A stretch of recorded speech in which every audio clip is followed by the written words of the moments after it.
یہ بھی ہے 1977 کی طرح کوئی مداخلت نہ ہو جائے. یہ پیپلز پارٹی کے لوگ دوست کہتے ہیں, جو سینئر لوگ ہیں وہ کہتے ہیں یہ ہمیں خوف ہے کہ اگر وہ مداخلت ہو گئی تو معلوم نہیں پھر کتنا عرصہ ہمیں مزید. یہ بڑا امپورٹنٹ پوائنٹ ہے 18ویں ترمیم والا. عطا تارڑ صاحب ہمارے ساتھ موجود ہیں, ڈیپٹی جنرل مسلم لیگ نون. تارڑ صاحب thank you very much for your time. Tarar صاحب یہ پہلے بتا دیں, بہت سی ملاقاتیں ہوئیں اور کافی بے چینی کے ساتھ شہباز شریف صاحب اس سارے معاملے کو دیکھ رہے ہیں. چودھری برادران کے ساتھ ملاقات ہونی تھی, کیا کوئی معاملات طے ہو گئے ہیں, ان سے ملاقات ہونے جا رہی ہے شہباز شریف صاحب کی؟ دیکھیے بہت شکریہ. ایک تو اس وقت ملک کی ضرورت ہے, اور لگتا یہ ہے کہ 74 سال میں اتنے معاملات خراب نہیں تھے, ایک عام آدمی کی زندگی اتنی مشکل نہیں تھی جتنی آج ہو گئی ہے, اور حکومت کو اور حکمرانوں کو اس کا ادراک بھی کوئی نہیں ہے. ان کا خیال ہے سب اچھا ہے, آپ ان کو بلائیں تو وہ آپ کو بتائیں گے اعداد و شمار کا آپ کو جادو کر کے. حالانکہ مہنگائی کو کوئی نہیں دیکھ رہا, بے روزگاری کو کوئی نہیں دیکھ رہا, غربت سے معاملہ بھوک کی طرف جا رہا ہے. حکمران جماعت کو بالکل پرواہ نہیں ہے. تو دیکھیے یہ سیاست کس لیے کرتے ہیں؟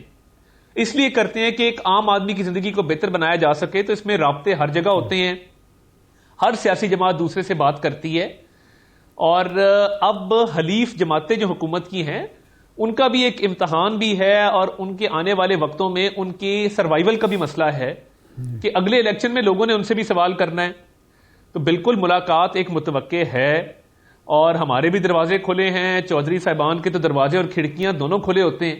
اچھا, تو بالکل آنے والے دنوں میں ضرور ملاقاتیں تمام حلیف جماعتوں سے ہوں گی, اور اس پہ ڈسکشن ضرور ہوگی. آج قائد حزب اختلاف نے صبح پنجاب نے اس پہ بات کی, اور انہوں نے کہا کہ دیکھیں یہ تو وقت ہی طے کرے گا کہ پہلے عدم اعتماد وفاق میں آتا ہے یا صوبے میں آتا ہے, مگر یہ طے ہو گیا ہے کہ اس حکومت کو گھر بھیج کے انشاءاللہ دم لیں گے. تو اس حوالے سے ورکنگ آبویسلی اب اس پہ سوچ وچار جاری ہے.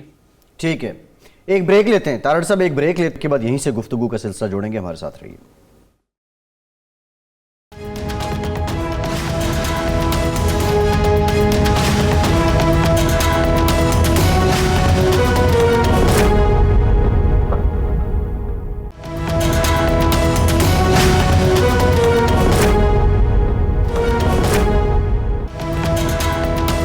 بریک کے بعد ایک بار پھر سے آپ کو خوش آمدید کہیں گے. ارشاد صاحب, شریف خاندان اور چودھری برادران کے درمیان رنجش کی ایک تاریخ ہے, لیکن محض ایک ملاقات کیا اعتماد کی فضا قائم کر لے گی؟ یہ تو اب ہم تارڑ صاحب سے پوچھتے ہیں کہ انہوں نے فرمایا کہ چودھری صاحبان نے دروازے اور کھڑکیاں دونوں کھول کے رکھی ہوئی ہیں. یہ نہ ہو کہ آپ دروازے سے داخل ہوں, کھڑکی سے کوئی اور داخل ہو جائے. یہ ذرا خیال رکھیے گا. یہ فرمائیں کہ یہ آپ نے طے کر لیا اپنی پارٹی میں اور زرداری صاحب کے ساتھ کہ آپ کا انحصار حکومت کے حلیفوں پر ہوگا, یا جو ناراض ارکان ہیں حکومت کے ان پر ہوگا, اور وہاں سے کوئی پکے وعدے آپ کو پکی یقین دہانیاں ہو چکی ہیں؟ دیکھیں ہم جب اس کی حکمت عملی طے کر رہے ہیں اور آنے والے دنوں میں مزید کریں گے, تو اس میں تمام آپشنز جو ہیں ان کو ایکسرسائز کرنے پر غور بھی ہوگا, اور نہ صرف آپشنز کی ایکسرسائز کے حوالے سے بات ہوگی, بلکہ میں سمجھتا ہوں جو بھی قانونی اور آئینی طریقہ کار ہمارے پاس موجود ہیں ان تمام کے حوالے سے اس پہ بات چیت ہوگی. تو یہ میں سمجھتا ہوں کہ یہ اس وقت کمزور ترین وکٹ پہ یہ حکومت ہے. اچھا, کیونکہ پچھلی دفعہ عمران خان صاحب نے 176 ووٹ لیے تھے اعتماد کے, 172 چاہیے ہوتے ہیں حکومت کو قائم رکھنے کے لیے. پنجاب میں بھی 10 سیٹوں کی حکومت ہے, اور اس میں 5 آزاد اراکین بھی موجود ہیں. تو یہ آنے والے دنوں میں سیاست کو میں بہت ایک دلچسپ موڑ پر دیکھ رہا ہوں. تو اس میں دیکھیے حکمت عملی جب منظر عام پر آئے گی تو اس میں تمام تر چیزیں بتائیں گے, مگر میرا خیال ہے کہ میری ذاتی رائے میں تمام تر آپشنز کو ایکسرسائز کرنے میں حرج کوئی نہیں, اور تمام تر آپشنز ہی ایکسرسائز کرنی چاہیے. سیاست کو کہتے ہیں politics is the art of the possible. جی بالکل, یہ ممکنات کا کھیل ہے, تو اس میں ہر چیز ممکن ہوتی ہے. طاہر صاحب, ماضی میں یہ ہوا کہ 4 ووٹوں کی اکثریت جو تھی یا 10 ووٹوں کی اکثریت تھی, ہر معاملے پر, بجٹ کے موقع پر, قانون سازی کے موقع پر, سینٹ میں بھی اور قومی اسمبلی میں بھی حکومت کو کامیابی ہوئی, آپ کے ممبر کم ہو گئے. اب یہ اس دفعہ بھی ایسا نہ ہو جس طرح بے نظیر بھٹو کے خلاف عدم اعتماد کی تحریک پیش ہوئی، اس وقت کی جو فوجی قیادت تھی وہ بھی پیچھے تھی، اور اس کے بعد صدر غلام اسحاق خان صاحب بھی پیچھے تھے. جب نتیجہ نکلا تو IJ کے 3 ممبر ٹوٹ کے وہاں جا چکے تھے. اس دفعہ بھی ایسا نہ ہو، یہ خطرہ محسوس کیا جا رہا ہے. دیکھیے، ماضی کی حکومتوں میں اور اس حکومت میں بڑا فرق ہے. یہ تو حکومت جو کھڑی ہے وہ مانگے تانگے کے لوگوں پر کھڑی ہے، وہ حلیف جماعتوں کے ووٹوں سے کھڑی ہے، اور کوئی 2/3 اکثریت والی تو حکومت ہے نہیں. نہ اس حکومت کے پاس واضح مینڈیٹ پنجاب میں آیا، نہ وفاق میں آیا. وہ بھی سنگل لارجسٹ پارٹی تھی، اور MQM کو آپ نے IJ نے توڑ لیا تھا، حلیفوں کو توڑ لیا تھا، پھر بھی ممبر آپ کے کام. دیکھیں، میں یہ عرض کروں کہ ایک تو یہ کوئی واضح اکثریت نہیں ہے. دوسری بات یہ ہے کہ کارکردگی کے حوالے سے اب ہر شخص یہ سمجھتا ہے کہ آنے والے عام انتخابات میں اس کو مشکل کا سامنا کرنا پڑے گا اگر تحریک انصاف کا کوئی بھی لیبل اس کے ساتھ اٹیچ ہوا. خانیوال کے بائی الیکشن میں ہم نے دیکھا کہ امیدوار نے عمران خان صاحب کی تصویر نہیں لگائی. وہ سمجھتے تھے کہ مہنگائی اور جو عوامی مسائل ہیں وہ ان کی ذات سے منسوب ہوتے ہیں. تو میں یہ سمجھتا ہوں کہ یہ حکومت بہت اس وقت کمزور ترین اپنے مرحلے میں داخل ہو رہی ہے، اور انشاءاللہ ہم تو امید ہی کر سکتے ہیں اور حکمت عملی اچھی بنا سکتے ہیں. باقی اللہ مالک ہے، مگر 74 سال میں ملک کے اتنے خراب حالات نہیں تھے، اور لوگوں کا رد عمل وہ آ رہا ہے. وہ خیبر پختونخوا کا بلدیات کا انتخاب ہو، وہ پنجاب میں وزیر آباد سے ڈسکا، ڈسکا سے خوشاب، خوشاب سے لاہور، اور لاہور سے خانیوال کا انتخاب ہو، وہ نااہل ہونے والے فیصل واڈا کی کراچی کی سیٹ پر انتخاب ہو جہاں پہ تحریک انصاف 6 نمبر پر آئی ہے. تو میں تو یہ سمجھتا ہوں کہ یہ کبھی بھی سٹنگ گورنمنٹس تو بلدیاتی انتخابات تو بہت دور کی بات ہے. سٹنگ گورنمنٹس اور انکمبنٹ گورنمنٹس جو ہیں وہ تو یہ بائی الیکشن بھی ضمنی انتخابات کبھی ہارا نہیں کرتی تھیں. تو یہ تاریخ کا عجیب موڑ ہے کہ جہاں یہ جاتے ہیں، جہاں رخ کرتے ہیں، کوئی شکست کا سامنا کرنا پڑتا ہے. طاہر صاحب، ایک تو یہ ٹائم لائن جو ہے وہ سیاست کے ساتھ ساتھ اکاؤنٹیبلٹی بھی چل رہی ہے. 18 فروری کو منی لانڈرنگ کیس میں شہباز شریف صاحب پہ فرد جرم عائد ہوگی. اس سے پہلے بھی ان کے کیسز میں ان پہ ٹرائل تو ہو رہا ہے، لیکن یہ کچھ خبریں یہ بھی ہیں، ایک کوشش یہ بھی ہے کہ ہو سکتا ہے کہ تحریک عدم اعتماد سے پہلے ہی شہباز شریف صاحب کسی اور کیس میں گرفتار ہو جائیں. تو شہباز شریف صاحب اگر اندر چلے جاتے ہیں تو پھر یہ زور ٹوٹ جائے گا تحریک عدم اعتماد کا. دیکھیے، عمران خان صاحب کے بس میں ہو تو وہ میرا یہ 92 چینل پہ شو ختم ہونے سے پہلے شہباز شریف صاحب کو گرفتار کر لیں. شہزاد اکبر کو بھی اس کا خمیازہ بھگتنا پڑا. ان سے استعفیٰ لیا گیا، ان کی کارکردگی پر برہمی کا اظہار کیا گیا. تو دیکھیں نا، ایک شخص کو آپ 2 مرتبہ گرفتار کر چکے ہیں اور کچھ ثابت نہیں ہو سکا، اور نیب نے 2 دفعہ گرفتار کیا، پھر آپ نے FIA کا کیس کر دیا. ملک میں کوئی عدالتی نظام بھی ہے، ملک کے اندر کوئی رولز، لا، پروسیجر نام کی چیز بھی ہے. عمران خان صاحب نے کل جو تقریر کی اور جس طریقے سے ان کے مخالفین اسپیشلی شہباز شریف صاحب ان کے اعصاب پر سوار ہیں، بالکل ان کی خواہش ضرور ہے شہباز شریف صاحب کو گرفتار کرنے کی 3ری مرتبہ، مگر یہ نظام ان کی خواہشات کا پابند تو نہیں ہے. اور ایک قائد حزب اختلاف جو پاکستان کی سب سے بڑی جماعت کا صدر بھی ہے، اس کو محض بغیر الزامات کے صرف وزیر اعظم صاحب کی انا کی تسکین کے لیے تو گرفتار نہیں کیا جا سکتا. برطانیہ کی عدالت کیا کہہ رہی ہے؟ جی طاہر صاحب، یہ فرمائیں کہ اگر عدم اعتماد کی تحریک کامیاب ہو جاتی ہے تو آپ کا اپوزیشن کا امیدوار وزیر اعظم کا، قائد ایمان کا کون ہوگا؟ پیپلز پارٹی سے ہوگا، تحریک مسلم لیگ نون سے ہوگا، یا مسلم لیگ کاف سے ہوگا اگر وہ آپ کے ساتھ آتے ہیں؟ دیکھیے، یہ بہت قبل از وقت ہے اور اس پر آنے والے دنوں میں ضرور بات ہونی چاہیے، مگر تمام تر توانائیاں جو ہیں وہ صوبے میں، وفاق میں جہاں بھی عدم اعتماد ہو اس پر لگانی چاہیے اور اس کو کامیاب کرنا چاہیے. مقصد اقتدار کا حصول کسی کا بھی نہیں ہے. مقصد یہ ہے کہ ایک عام پاکستانی کی زندگی آسان کرنے کے لیے، پاکستان کو تباہی سے بچانے کے لیے عمران احمد نیازی صاحب کو گھر بھیجا جائے. باقی تمام باتیں جو ہیں ان کی ثانوی حیثیت ہے، اور میں سمجھتا ہوں کہ وہ پرائرٹائز اس کو ابھی نہیں کیا جا رہا، اور یہ درست حکمت عملی ہے. اس کا جب وقت آئے گا تو دیکھی جائے گی، مگر ابھی تمام تر فوکس اس ایک چیز کے اوپر ہے۔ نہیں، اب یہ تو چلو بتا دیجئے، طے ہوگا نا کہ یہ جو عدم اعتماد کی تحریک کامیاب ہوتی ہے، اس کے نتیجے میں الیکشن فوری آپ چاہیں گے یا 1.5 سال تک جو بھی حکومت قائم ہوتی ہے وہ قائم رہے اور 23 میں الیکشن ہوں؟ دیکھیے بالکل، ایک تو الیکٹورل ریفارمز کے ساتھ جی، اور ایک بہت ہی نیک نیتی کے ساتھ سسٹم کو آگے چلانے کے بعد ہماری ہمیشہ سے یہی ترجیح رہی ہے کہ ملک میں صاف اور شفاف انتخابات کروائے جائیں جی، اور ٹرانسپیرنسی کے ساتھ انتخابات کروائے جائیں، تو مقصد یہی ہے۔ بالکل اس میں کوئی دو رائے نہیں ہے۔ جی ٹھیک، بہت شکریہ ڈیپٹی سیکریٹری جنرل مگنون عطا تارڑ صاحب، آپ ہمارے ساتھ موجود تھے۔ عامر لیاقت صاحب، تیسری شادی انہوں نے رچا لی ہے، لودھرا سے تعلق ہے ہماری نئی بھابھی کا، دانیہ شاہ صاحبہ، 18 سال ان کی عمر ہے، اور ڈاکٹر صاحب مارچ سے پہلے تبدیلی کی باتیں کیا کرتے تھے۔ بریک کے بعد ڈاکٹر عامر لیاقت حسین ہمیں جوائن کریں گے، ان سے ہم تبدیلی سے متعلق جانیں گے، ہمارے ساتھ رہیے۔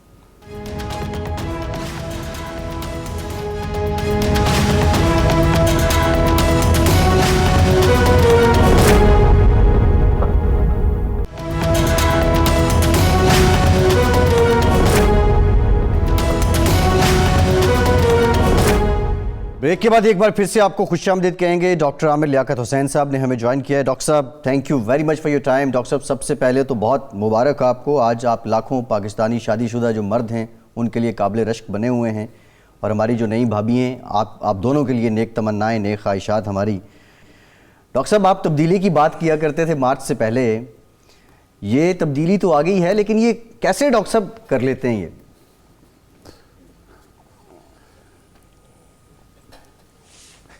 بہت شکریہ آپ کا۔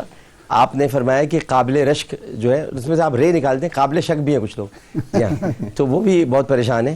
لیکن یہ کہ دیکھیں میں نے شادی کی ہے، جی ہاں میں نے شادی کی ہے، میں نے اوروں کی طرح حرام رشتے نہیں رکھے ہیں، میں ہمیشہ حلال رشتوں پر یقین رکھتا ہوں، اور اس بات پر بھی یقین رکھتا ہوں کہ سنت نبوی صلی اللہ علیہ وآلہ وسلم کا احیا ہو، اور یہ احیا اسی طرح ہوتا ہے کہ آپ معاشرے کو یہ بتا سکیں کہ آپ بھارت سے ہجرت کر کے ضرور آئیں، اچھی بات ہے، لیکن بھارت کی جو کلچر ہے یا ان کی جو تہذیب ہے اس کو اپنے اوپر حاوی نہ کریں۔ ہمارا دین ہم کو یہ سکھاتا ہے کہ جی فنکحوا ما طاب لکم من النساء مثنی و ثلاث و رباع، تو جب قرآن یہ کہہ رہا ہے، دین یہ کہہ رہا ہے، تو آپ شادی کریں اور طلاق کو فوقیت نہ دیں، خلا کو فوقیت نہ دیں۔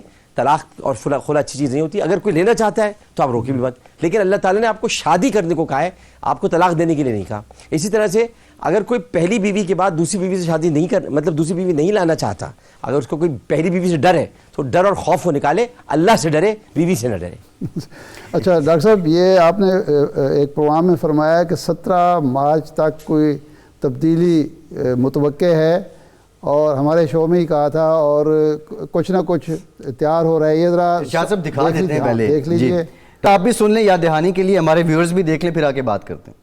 آج میں کوئی ڈبل مارک تو نہیں ہو رہا؟ خوشخبری ہوگی، سارے دستور کے پاس میکی فضا ہے، لگتا ہے کچھ پک رہا ہے۔ یہ جو کچھ پک رہا ہے اس میں مسالہ جات جو ہے وہ لذیذ مسالہ جات ہیں جو کہ شرارتی ہیں، کبھی ادھر ہو جاتے ہیں کبھی ادھر ہو جاتے ہیں، تو مسالہ جات کو مکمل کر کے ایک جگہ جمع کر کے کچھ لوگ ان کو تیار کر رہے ہیں۔ 17 مارچ خطرہ ہے۔ ارشاد صاحب، یہ ڈاکٹر صاحب، یہ آپ کی زندگی میں جو تبدیلی آ گئی، کیا ملک میں بھی واقعی تبدیلی آ رہی ہے یا 17 مارچ سے پہلے آ رہی ہے؟ کیا اطلاعات ہیں آپ کے پاس؟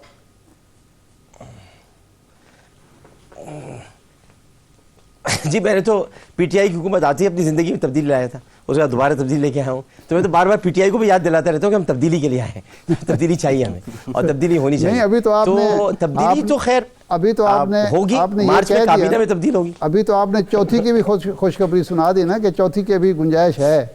ہاں جی گنجائش تو لازمی ہے، آپ یقین دیکھیں ہمارا اسلام ہم سے 4 چیزوں سے محبت کرنا سکھاتا ہے۔ آپ کو میں نے پہلے بھی اچار کی بات کی تھی کہ اچار ہے، کچھ مسالہ جات پک رہے ہیں، کچھ مسالے ڈالے جا رہے ہیں، تو مسالے ہیں، مسالے تیار ہو چکے ہیں اور کافی کچھ تیار ہو چکا ہے۔ مارچ میں ایک تو کابینہ میں بڑی زبردست قسم کی ری شفلنگ ہے، اور وہ آپ کو نظر آئے گی، بہت زبردست قسم کی ہے، یعنی خان صاحب جو ہے وہ کابینہ میں بڑی اہم ترین تبدیلیاں لے کر آ رہے ہیں۔ اور پھر اس کے بعد یہ کہ ایک ایسا نظام آنا چاہیے نا ارشاد بھائی کہ آپ بھی اتفاق کریں گے، ایسا نظام ہو کہ جو نظام ملک اور قوم کو کچھ دے کم از کم، یعنی کچھ آپ فیصلے کر سکیں، کچھ ایسا نہ ہو کہ آپ کو ہر بار کسی نہ کسی فیصلے کے لیے آپ کو پارلیمنٹ کی طرف اس طرح جانا پڑ رہا ہے کہ لوگوں کو منا کے لا رہے ہیں کہ آپ آ جائیں, نہیں آ رہے تو کچھ لوگ بکھ رہے ہیں, کچھ لوگ اپنے آپ کو فروخت کر رہے ہیں, برائے فروخت کا کچھ لوگوں نے اپنے اوپر پوسٹر لگا رکھا ہے. تو کچھ ایسا نظام ہو کہ وہ نظام, میں اس کو شخصی نظام نہیں کہوں گا, یا میں اسے یکجہتی نظام نہیں کہوں گا, یا میں اسے ایسا نظام نہیں کہوں گا جو کسی شخص کے گرد گھومتا رہے, لیکن ہاں اس نظام کی ایک ایسی اہمیت ضرور ہو کہ فیصلے پارلیمان کرے, لیکن بہرحال ایک آدمی ایک ایسا ہونا چاہیے جو ذرا معمولات, نہیں ڈاکٹر صاحب, خیالات, احساسات, تفکرات پر ذرا نگاہ رکھے کہ ہو کیا رہا ہے. تو آپ سمجھ گئے ہوں گے, آپ کا مطلب ہے کہ صدارتی نظام پر, آپ سمجھ گئے ہوں گے میں کس نظام کی بات کر رہا ہوں. نہیں آپ صدارتی نظام کی ہی بات, میرا خیال میں تو یہی سمجھ پایا ہوں کہ صدارتی نظام کی بات کر رہا ہوں کہ لیکن کیا یہ مارچ میں آ جائے گا ملک میں صدارتی نظام؟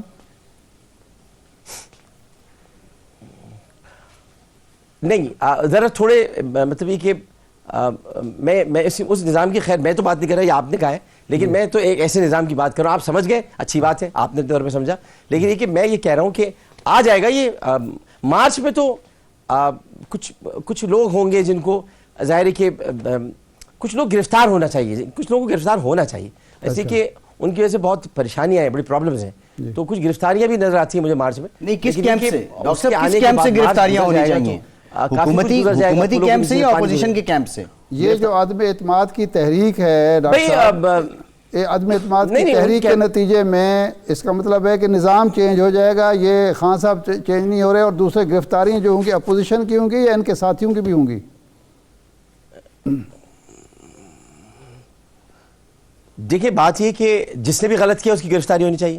عمران خان نام ہے سچائی کا, عمران خان نام ہے کرپشن ختم کرنے کا, عمران خان نام ہے جو اس ملک میں ایک نئے نظام کو لے کر آنا چاہتا ہے. تو اگر کچھ لوگ ہیں کہیں پر بھی ہیں, انہیں گرفتار ہونا چاہیے. اور دوسری بات یہ کہ جو آپ فرما رہے ہیں کہ تحریک عدم اعتماد کی, میں نہیں سمجھتا کہ تحریک عدم اعتماد کے ذریعے عمران خان صاحب اعتماد کھو دیں گے. ان کو اعتماد حاصل ہے ایوان کا, لیکن یہ ضرور ہو سکتا ہے کہ تحریک عدم اعتماد کے بعد ایک طریقہ کار ہوتا ہے نا, کیونکہ آپ اسپورٹس مین ہیں, وہ اسپورٹس مین, تو اسپورٹس ورلڈ کپ جیتا تھا تو پھر کرکٹ چھوڑی تھی نا, ورلڈ کپ ہار کے تو نہیں چھوڑی تھی نا, ورلڈ کپ ہار کے تو نہیں چھوڑی تھی نا, ورلڈ کپ جیت کر چھوڑی تھی.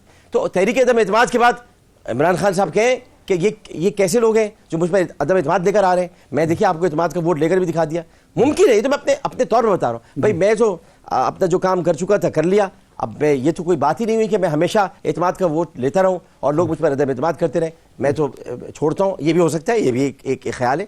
تو مطلب ہے کہ عمران خان صاحب کو ہاریں گے نہیں, اعتماد کا ووٹ لے کے, یعنی اعتماد کا ووٹ لے کے وزیر اعظم صاحب اقتدار چھوڑ سکتے ہیں کہ جی ٹھیک ہے میں یعنی جیت کے چھوڑنا چاہتا ہوں اقتدار, ہار کے نہیں چھوڑنا چاہتا. دیکھیے آپ کو یاد ہوگا جو نواز شریف صاحب کے ساتھ معاملہ ہوا تھا, اور یہ 90 کی دہائی تھی, اور اس میں آپ نے دیکھا ہوگا کہ ان کا چیف جسٹس سے جھگڑا ہوا تھا, اس میں وحید کاکڑ صاحب سے بھی نہیں بنی تھی. تو اس کے بعد پھر انہوں نے اکثریت ہونے کے باوجود یہ کہا تھا کہ میں چھوڑتا ہوں اقتدار, اور پھر اس کے بعد وہ دوبارہ آ گئے تھے, 2/3 اکثریت سے آ گئے تھے. تو اس وقت نے چھوڑ دیا تھا. تو یہ دیکھیں سیاست میں کچھ بھی ہو سکتا ہے, لیکن میں آپ سے جو عرض کر رہا ہوں وہ یہ کہ مجھے اپنی پانی کی لائن صحیح کرانی ہے, مجھے سیوریج کا کام کرانا ہے, مجھے اب میں سندھ حکومت کی طرف دیکھ رہا ہوں. تو سندھ حکومت چونکہ وفاق کے ساتھ نہیں ہے تو وہ کام نہیں کر کے دے رہی, کوئی اور حکومت وفاق کے ساتھ نہیں کام کرے. تو لوگ تو پریشان ہیں نا, لوگوں کو تو ان کی پریشانی سے ہمیں باہر نکالنا ہے. اس کا ایک ہی طریقہ ہے کہ ایک ایسا نظام ہو کہ جو سب کے مسائل حل کرتا ہوا ہمیں دکھائی دے. ٹھیک ہے. یہ آپ کی جو سابقہ پارٹی ہے ایم کیو ایم, وہ لاہور تشریف لائے اور شہباز شریف صاحب سے بھی ملے اور 24 برادران سے بھی ملے, تو وہ بھی تبدیلی میں ان کا کردار ہوگا جو نئی تبدیلی آ رہی ہے؟ سر میری سابقہ پارٹی جو ایم کیو ایم تھی اس کے قائد الطاف حسین تھے. تو یہ تو میری سابقہ پارٹی نہیں ہے, یہ تو بہادر آباد ہے, ایم کیو ایم بہادر آباد. تو اس کے بارے میں تو میں یہی کہوں گا کہ ہاں, یہ ان کے بارے میں تو میں یہی کہوں گا کہ یہ ان کو کچھ لو دو کا مسئلہ ان کے ساتھ رہتا ہے. تو کچھ لے لو تو ہو جائیں گے, کچھ دے دو تو ہٹ جائیں گے. اب جو پرانی والی ایم کیو ایم تھی جو کہ حقیقتاً ایم کیو ایم تھی, اس میں بھی ایسی باتیں ہوتی تھی, لیکن وہ رہتے ساتھ تھے, بدلتے نہیں تھے. یہ ساتھ ہی بدل لیتے ہیں. ٹھیک. اچھا, یہ آپ کی جو نیا رشتہ آپ نے جوڑا ہے جنوبی پنجاب سے جوڑا ہے, یہ قائد بدل لیتے ہیں, یہ قائد بدل لیتے ہیں تو ساتھی بدل لیتے ہیں. ٹھیک ہے. آپ کا جو نیا رشتہ, یہ قائد بدل لیتے ہیں تو ساتھی بدل لیتے ہیں. کوئی شک نہیں. آپ نے نیا رشتہ جنوبی پنجاب سے جوڑا ہے, تو کیا یہ اب آپ جنوبی پنجاب کے داماد بننے کے بعد جنوبی پنجاب صوبہ کے بارے میں کوئی تحریک کا حصہ بھی بنیں گے؟ جی دو محروم قومیں ایک ہوئی ہیں، یعنی سرائکی اور مہاجر قوم، تو ہم دونوں کا صوبہ نہیں ہے، تو دونوں ہی صوبے کے بارے میں سوچیں گے۔ عامر بھائی یہ نہیں، یہ آپ یعنی کراچی صوبے کی بات بھی کر رہے ہیں اور آپ جنوبی پنجاب کی بات بھی کر رہے ہیں، تو دونوں کو آپ لے کے چلیں گے، آپ یہ کہنا چاہ رہے ہیں؟ کراچی بھی جنوبی ہے، پتہ ہے آپ کو؟ اچھا یہ فیصل واؤڈا صاحب کراچی بھی جنوبی ہے۔ جی ڈاکٹر صاحب فیصل واؤڈا صاحب، اور آپ کو اور میں آپ کو ایک اور بات بتا دوں، جی ایک بات آپ کو بڑی زبردست بتا دوں جی، میں بتا فیصل واڈا پہ بھی آتے ہیں، ارشاد بھائی مجھ سے اتفاق کریں گے، پڑھا ہوگا 1929 میں 1929 میں قائد اعظم نے 14 نکات پیش کیے تھے، ان کا جو 7واں نقطہ تھا اس میں تھا کہ کراچی کو ممبئی سے علیحدہ کیا جائے، تو سندھ کا ایسا تو تھا ہی نہیں کبھی۔ ٹھیک ہے ڈاکٹر صاحب، فیصل واؤڈا صاحب نااہل ہو گئے، الیکشن کمیشن نے فیصلہ دیا، جو ان کا حلقہ انتخاب ہے جہاں سے وہ ایم این اے منتخب ہوئے تھے، آپ بہت اچھے طریقے سے اس کو جانتے ہیں، یہ تو ایک ٹیکنیکل ریزن آ گئی، وہ نااہل ہو گئے، لیکن سیاسی طور پہ فیصل واؤڈا صاحب نے سیاسی طور پہ کیا ان سے کوتاہیاں ہو گئیں، کیا غلطیاں ہو گئیں؟ آپ ماشاءاللہ وہی بات ہے، پہلے بھی میں نے کہا کہ آپ قابل رشک ہیں شادی شدہ لاکھوں پاکستانی مردوں کے لیے آج، تو ڈاکٹر صاحب کوئی قانون ساز بھی ہیں آپ، اسمبلی میں کوئی آپ ایسا بل یا ایسی تحریک لا رہے ہیں، کیونکہ آپ کی بین المذاہب امانگی پہ بھی خاصا کام ہے، جس میں آپ اس بات کو انڈوز کر سکیں کہ جو صاحب ثروت مرد ہیں ان کے لیے دوسری شادی اس ملک میں یا تیسری شادی لازمی قرار دی جائے، تو اس کو کوئی بل وغیرہ بھی، کوئی قرارداد بھی اسمبلی میں لانے کی کوشش کریں گے؟ جی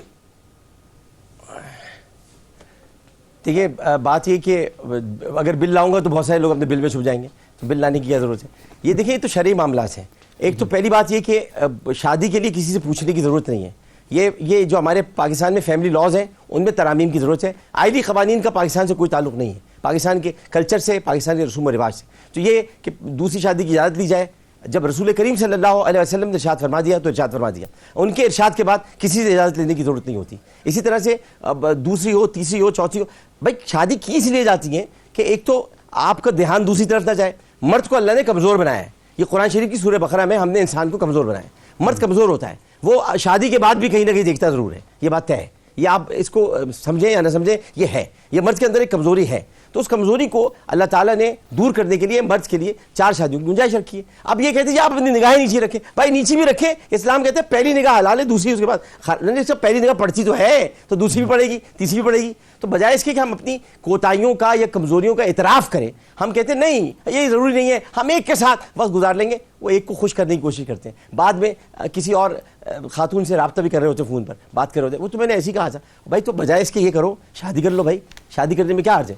تو شادیوں کو فروغ دیں، زنا کو روکیں، شادیوں کو فروغ دیں، زنا کو روکیں، یہ کام ہونا چاہیے۔ ڈاکٹر صاحب یہ جو آپ نے نظام کی تبدیلی کی بات کی، سیریس بات کرتے ہیں کہ یہ چہرے تو یہی رہیں گے، یہی خان صاحب ہوں گے، یہی نواز شریف صاحب ہوں گے، یہی زرداری صاحب ہوں گے، یہی بلاول صاحب ہوں گے، آپ نے خود محسوس کیا، آپ اسمبلی میں پہنچ کے بھی جو مڈل کلاس کے لوگ ہوتے ہیں یا لوور مڈل کلاس کے لوگ ہوتے ہیں وہ کتنے مجبور ہوتے ہیں اور کتنی قانون سازی میں یا فیصلہ سازی میں عمل ہوتا ہے، تو اگر یہ نظام بھی تبدیل کر دیں، چہرے یہی رہیں، تو تبدیلی کیا آئے گی ملک میں؟ کس طرح سے عوام کو کیا ملے گا؟ دیکھیں میں آپ کو بتاتا ہوں، یہ ہماری سوچ غلط ہے ارشاد بھائی کہ لوگ تبدیل ہوں تو نظام میں تبدیلی آتی ہے۔ ذرا لوگوں کو تکالیف، پریشانیاں اور دکھ درد سے تو گزارے نا، تھوڑا سا ان کو بتائیں تو صحیح، ان لوگوں کو جو اس وقت اسمبلی میں ان کی بات کر رہا ہوں، جو بڑے بڑے زمیندار ہیں، جاگیردار ہیں، خواتین ہیں، سردار ہیں، ان کو بتائیں کہ آپ ہی نظام میں تبدیلی لائیں گے، لیکن ذرا اپنے آپ کو درست کر لیں، اپنے دماغ درست کر لیں، آپ کے دماغ خراب ہو چکے ہیں، ان کو صحیح کریں، تو بھلے لوگ یہی ہوں، بھلے نہیں کا خاندان ہو، لیکن یہی لوگ تبدیلی لے کے آئیں گے، آپ دیکھ لیجیے گا۔ جی ٹھیک ہے، بہت شکریہ رکن قومی اسمبلی پاکستان صاحب سے ڈاکٹر عامر لیاقت حسین صاحب، آپ کا پروگرام کا ٹائم ختم ہو گیا، ارشاد صاحب آپ کو شکریہ، اجازت دیجیے۔